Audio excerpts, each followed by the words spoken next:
For years, communities built schools, and they did that to sustain their communities. And now you've seen that we've lost a lot of our young people. So I think now it's time for schools to build the community. You know, the community built the schools. Now it's time for the schools to rebuild the community. So we do that by working with the community to try to keep our kids here, right? It's time now to do the work. So we're focusing our school on that work. We have 1,600 kids. We can do anything. I mean, who has a workforce of 1,600 in the Southern Tier? Waverly Central School District does. It's a lot of bodies, right? We can make a lot of things happen, and we can do it fast. So I think that's the thing. I think communities forget to leverage their schools because we have a tremendous amount of resources, and it's exciting for our kids to be part of that. It's funny, a lot of schools come and visit us, right? Because we're doing some really unique things, and everybody comes down and they're like, geez, we want to do what you're doing. I said, don't do what we're doing. Do what you want to do with the mindset with which we're doing what we're doing. I don't want to look just like Corning. I appreciate what they've done with Gafford District. I think it's amazing. It's great for Corning. I appreciate what Binghamton's doing with their downtown. It's great for Binghamton. Waverly's downtown will be different, right? Like what I envision with that is I envision that we no longer have a street where we have wires going across everywhere.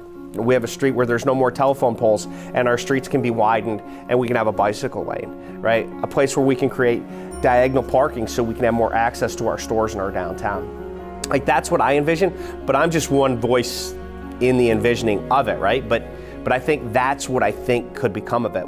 I envision being the Waverly hustle bustle Waverly that it was about 40 years ago. I look at Waverly as a hub, right? Like we're 40 minutes from everything, right? So we're 40 minutes from Corning, you know, and the Corning Museum of Glass and the downtown Gafford District. We're 40 minutes from the Finger Lakes, okay? We're 40 minutes from all the parks in Ithaca. We're 40 minutes from Binghamton and Binghamton University and the Binghamton downtown. We're 40 minutes from the Endless Mountain region of Pennsylvania. So we're a beautiful spot located in close proximity to all these different pieces. It's like a wagon wheel, and we're the hub. Waverly is in a really wonderful location. So as far as the region is concerned, this is a gateway for people traveling to the Finger Lakes, traveling to upstate New York. Being on the border of Pennsylvania, it's got a really good ability to draw people from out of state. It's right on 86, and there's a lot of potential for this to be a place to take a break and enjoy a park and get something to eat and, you know, do a little shopping too.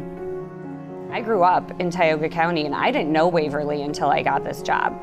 And coming here and meeting the people and finding the places here was amazing to me. And it really kind of opened my eyes to a community that is kind of like a hidden gem. And I think that people really like being here because there is a real sense of community, there is real support, and it's a beautiful place to be.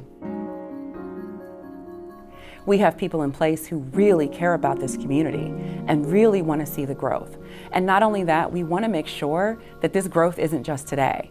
We are looking to touch generation after generation after generation. So that's the difference, is that we have people who are thinking not just 10 years, we're thinking 50 years, we're thinking 100 years to make sure that this community continues to grow.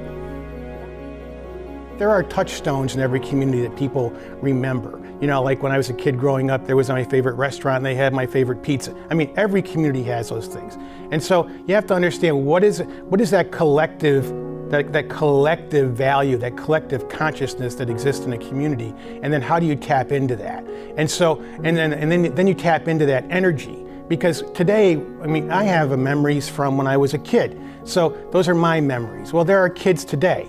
They're making their memories now, and there are going to be kids in the future. They're going to make their memories then. So every generation has those memories, and it's our job to try to create those opportunities for those memories to exist.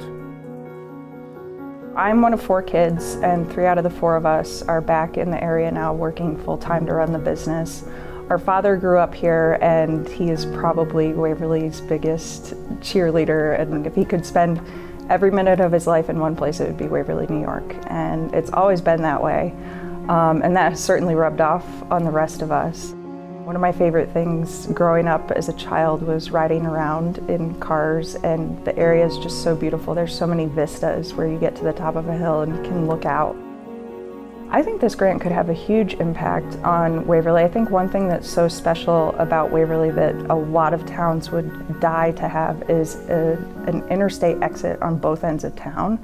It makes it very easy on and off to go right through town and stop at your favorite restaurant or bookstore or record store, whatever it might be. Having that easy access is great. I think this money could really, really help to give downtown a boost and turn it into what it can be.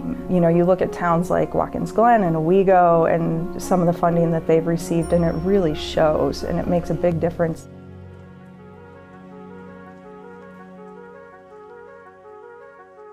I drove up and down Broad Street about 3 times this morning, and I'm just, trying to get my head on straight, because it's a big deal for us.